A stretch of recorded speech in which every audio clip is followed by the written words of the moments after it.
cool? Yeah, very cool.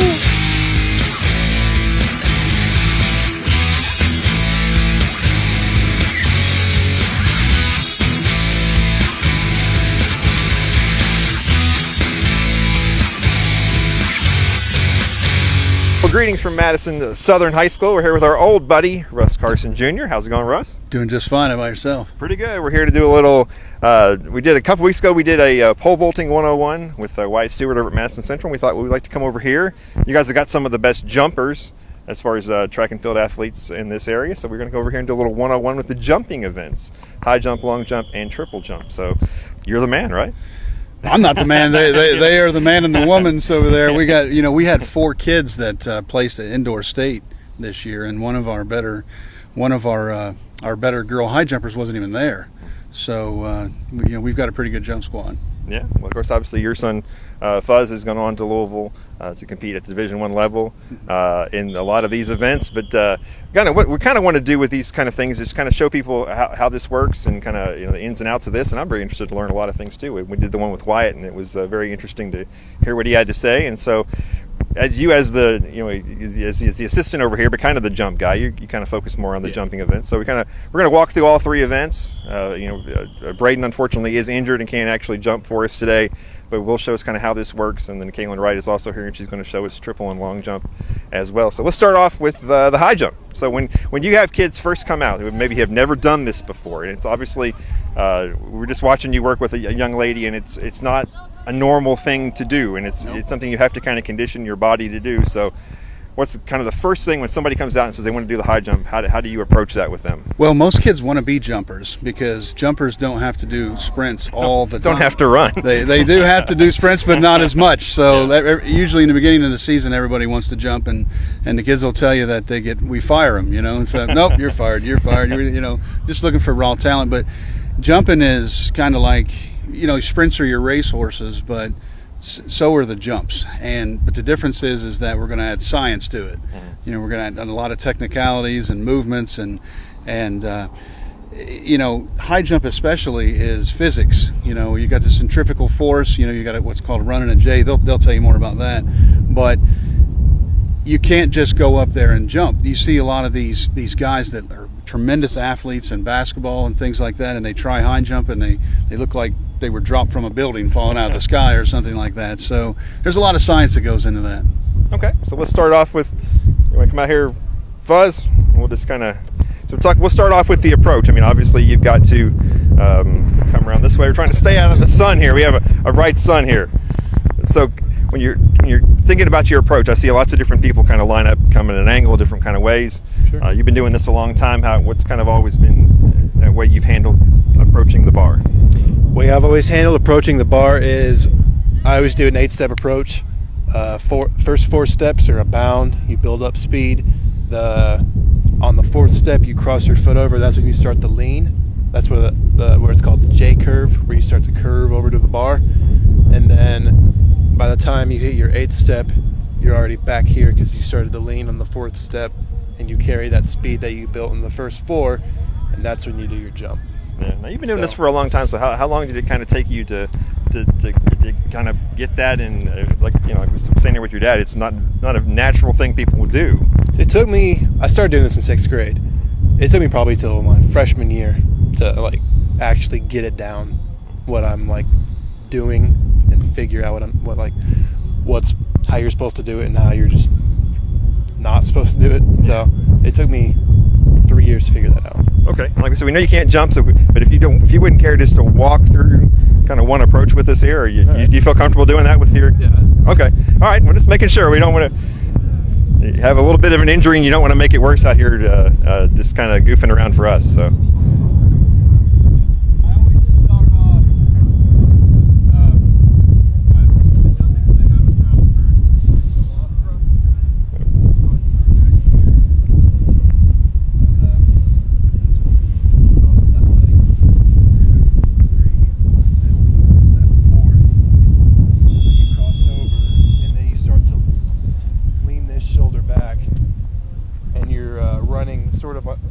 Running in a circle, so you're the outside of my right foot, and then inside side of my left foot, running on that. And you load your arms because they're going to help you lift when you do your jump.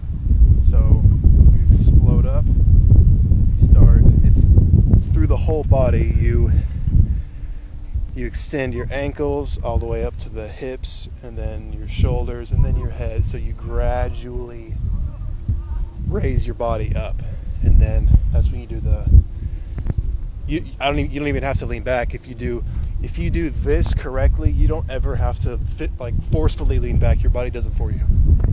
Okay. And it's obviously, I'm assuming when you first do this, it's very scary because you're throwing yourself backwards blindly, basically.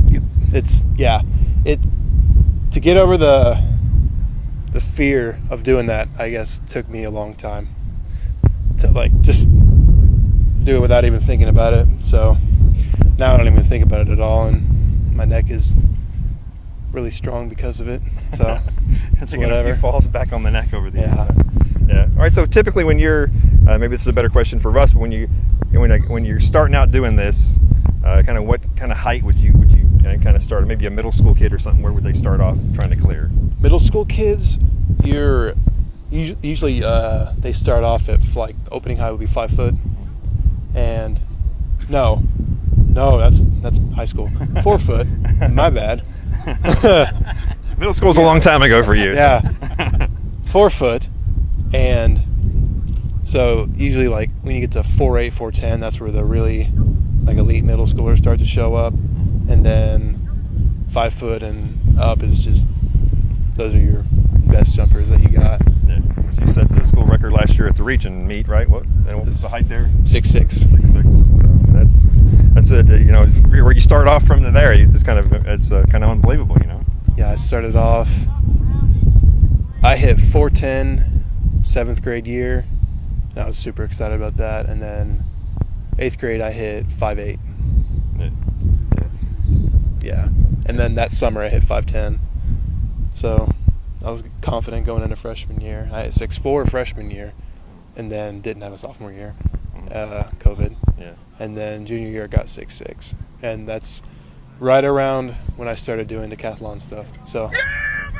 Yeah. Well, I think what we saw here a minute ago, Russ was working with a young lady. I think part of what we saw with the approach there is also the takeoff point, because I think she was getting a little too close and was hitting the bar on the way up. So talk about the placement of where you want to take off at. So it's really, really important where your foot is. If you're too close to the mat, you always drive up, and the force, it carries you up and over, but it can also, depending on if you jump into it, I always point my foot at the back corner of that mat, and then I never shoot my leg up. I always go to the side because your body is already starting to curve. So you can see in some of my videos, if you watch them slow motion, you can see by the time I'm already here, I'm already like this.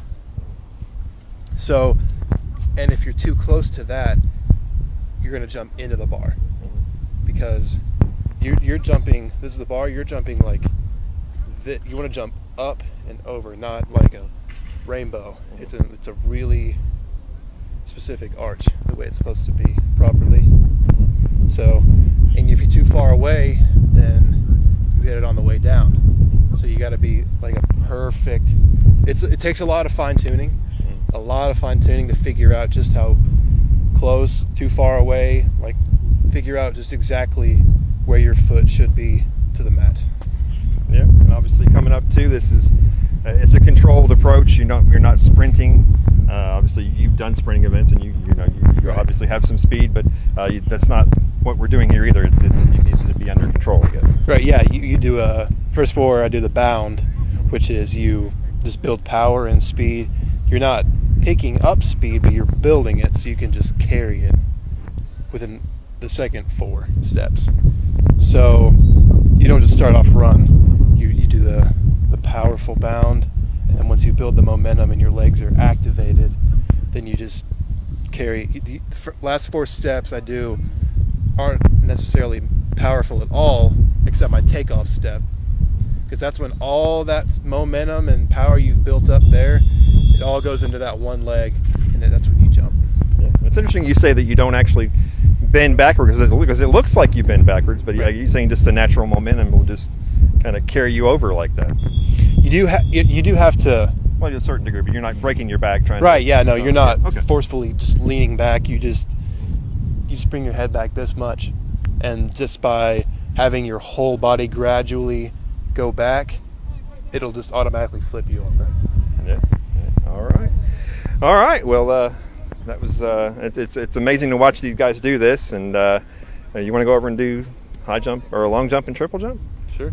All right. We got Kaylynn over there too. So let's go to the high jump and triple jump and the long jump. All right. Moved over here to the pit, and we have with us the most colorful young lady on the Madison Southern track and field team, Kaylynn Wright. Thanks so much for taking some time with us. It's no problem. Thank you. I'm going to talk about your hair, but Yeah. every meet she has a different setup with her hair, so you always know you're there. It's very colorful. I love it. So we obviously you do a lot of different events. 100-meter dash obviously is one of your best events, but you do the two long jump and the triple jump. So I figured we'd talk to you about that a little bit here. So I mean, we'll start off with just the basic layout here. You have two boards, Yes. and you can jump from either board. 8-foot board or 12-foot board. So start off with just how you can jump is you always want your foot to be on the board but never over the board, because that's when you start to scratch, and then they don't count the jump at all. So, and then with long jump, you're just doing one jump and then it's straight into the pit.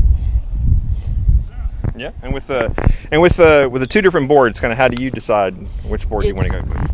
It is decided by how far you can jump. So let's say if somebody is able to jump 14 feet, then there's no reason for them to be jumping on the 8-foot board, because that's just going to ruin their potential to go further. So jumping from the 12-foot board would force them to go further and potentially may let them get 15 feet or more. Put the short board for the people that can't go very far. Make sure they reach the pit, right? Yes. Okay. Well, now when you if you're coming from the 12 here, we're going to mark it off. Tell me how far usually you go back, how much you mark it off, and how many steps, and just kind of walk us through that process. So finding your mark is about the longest and most tedious process that happens when you do any type of jumping event. So, and what we do is we take a measuring tape, we put it on the board, we go down, we do a guesstimate, and mine's at like 82 to 83 feet right now. So I start 83 feet back from the board, and then I run, and then I jump. And that's about how we figure it out too, is we say, here, let's try 72 feet, and then we're going to run and we're going to jump and see if our feet lands on the board. Because when you do the marking, you don't ever actually look at the board. The board is like the least important thing that you have to worry about, because if you get your mark right, your feet will naturally land on the board. So you don't have to worry about it. So from 82 feet, how many steps are you taking? I don't count, so I don't know. Okay. So. Okay. Any estimation at all, or does you just know it's a feeling? It's a feeling. It's a feeling, honestly, because I don't count, because I do the thing where you do in high jump where you bound and then you speed up and then you go faster. So it changes every time, because your mark changes every time, because sometimes it'll be 80 feet, sometimes it'll be 90 feet. So it just depends on the day, to be honest. Yeah. It's a very flexible thing. Yeah. And like we were just saying with Fuzz there, there's a strategy there to the approach. You're not a full-on sprint the whole way. No, not at all. It starts out with a bound, and that is about 4 steps, just like high jump, and then you want to start speeding up.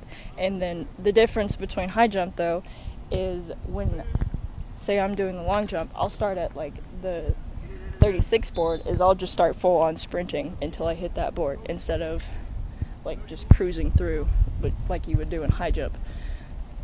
Yeah, you don't not actually looking down, so you're not actually looking at the board when you're coming up. No, it's always you're always looking at your target or past it, to be honest. Because like if you're looking down at the board, you have to take time to look, and then like I don't know where the pit is anymore. Yeah. So like I'll miss it, because I guarantee you I've done that at least twice. Like Fuzz can probably attest to that too, is you miss the pit when you look at the board. Yeah. Take off right foot, left foot. I mean, do you have a? I start off with, I'm weird because I start with my left foot forward, but I jump off of my right foot, which is not what normal people do, because they'll start with their right foot forward and then jump off of their right foot. But that's just what has worked for me, so it's what I do. So. Okay. And so when you when you get into the air, what's kind of the when I get into the air, that's the funnest part, because it's always what I struggle with, is when you get into the air, the first thing you want to do is you want to throw your chest out and throw your arms up, because that forces you to get higher up in the air. And then when you start falling is when you want to bring your legs out like you're touching your toes, basically, and you're going to land basically like you're touching your toes. So it's just a very drawn out stretch basically in the air. And what I used to do before I figured out how to do that is what Coach Carson would call getting in the go-tart, where I would basically be in this position when I jumped. It was really funny, and I have a few pictures of them to be honest. But, yeah. Okay. And then obviously moving to the triple jump, that's a totally different animal. It's for someone who's never done anything like this, it looks so awkward. I mean, it's obviously very awkward and something very you never do in dangerous. normal life. No, not at all. So it is very awkward, very dangerous. I've hurt my heel twice doing triple jump. So it is something that you very much have to get down pat, or you will hurt yourself. And the biggest difference is you do right, left when you jump, or left, right. Mm-hmm. So you're jumping off of one leg twice and the other leg once. Yeah. And I guess you can kind of walk us through that. You don't have to actually do a full speed whenever you just kind of want to walk us through that there, and because it is very, very awkward looking. So say I'm like just back up right here. Say I'm going. This is the board I'm starting off of. So I'm going to go right, left. And then by then I'd be in the pit. And it's very hard to get that down pat when you're going full speed, because it kind of gets confusing. I know some people who do quadruple jumps, so it's yeah. Like I said, I can't even imagine when you first try to do that. It was definitely a challenge to get down pat when I first started it. I'll tell that. Yeah, and you must even go to meets now and see ladies try to do it. Yeah, I normally try to help them just because it's something that you can get hurt in very easily, so I don't want them to do that to themselves. So yeah. And so the same thing with the marking off there. You kind of have the distance there as well, and kind of. Yeah, it's the same way marking. It's just different board, so it's going to be farther back, obviously.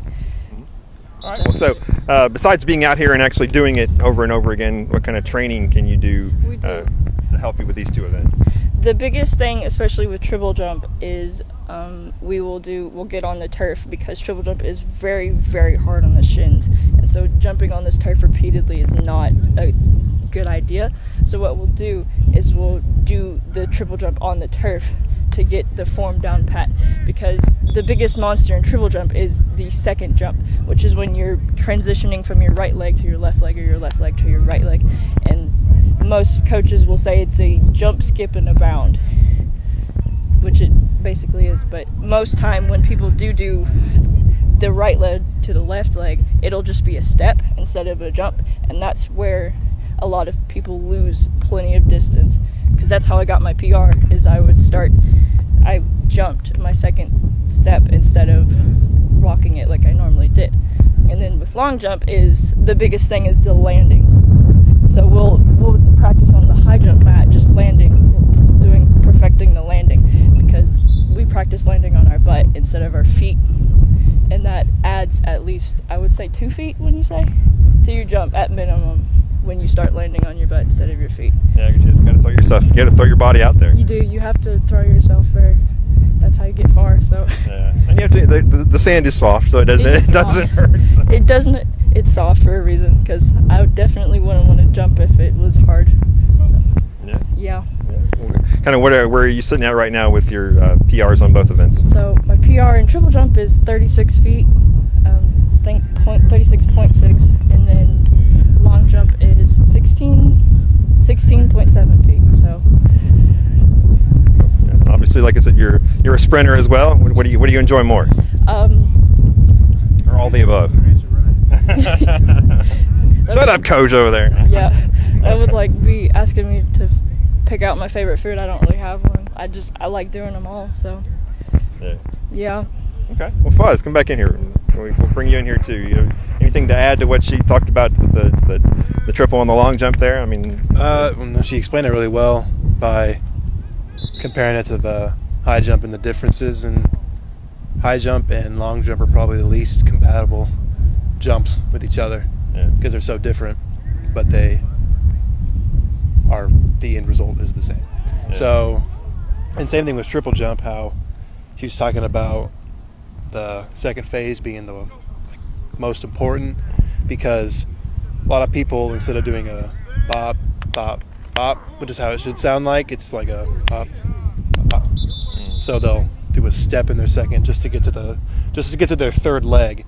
So when they go from leg 1 to leg 2, they like to do it as fast as they can because it's uncomfortable. But you just got to focus on doing that, like getting on that second phase, stretching it out as long as you can. And yeah, how she mentioned, we do it on the turf. We'll do it in our socks. So, and we'll do it from there. We'll do it from the field onto the high jump mat. Always practice the landing. Sometimes I hit my head on the goalpost. That's a good problem to have. Actually, serious. Yeah.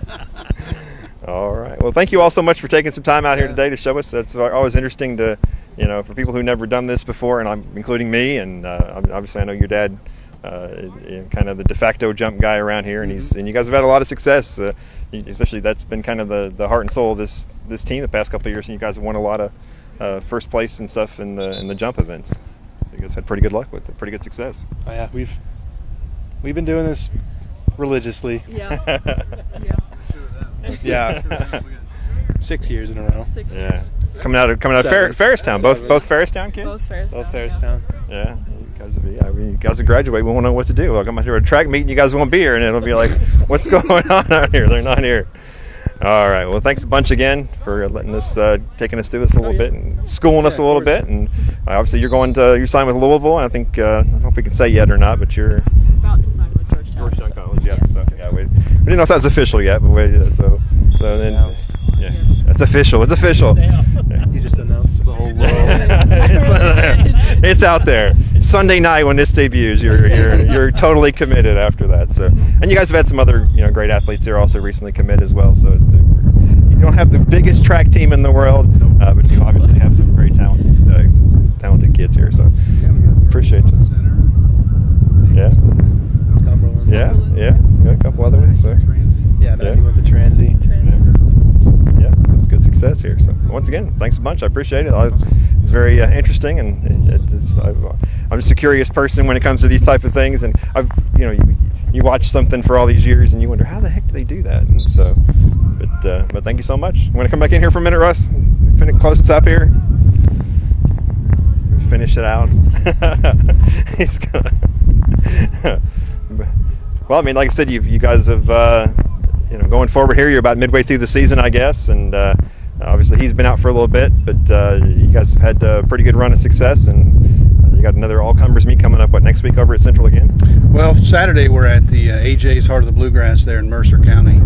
That's a big time, one of the biggest meets all year long. So then we're at Central. No, we're at North Laurel next Tuesday. So we've been without Kaylynn too for jumps for about a month.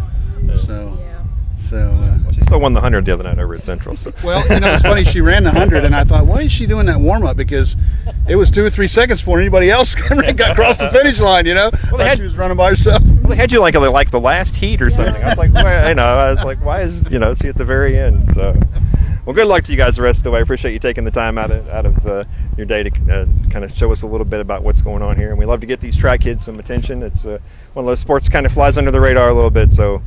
And it's a beautiful day, so we get to come out here and hang out. So, thanks, Russ. Thanks, Fuzz. Thanks, Kaylynn.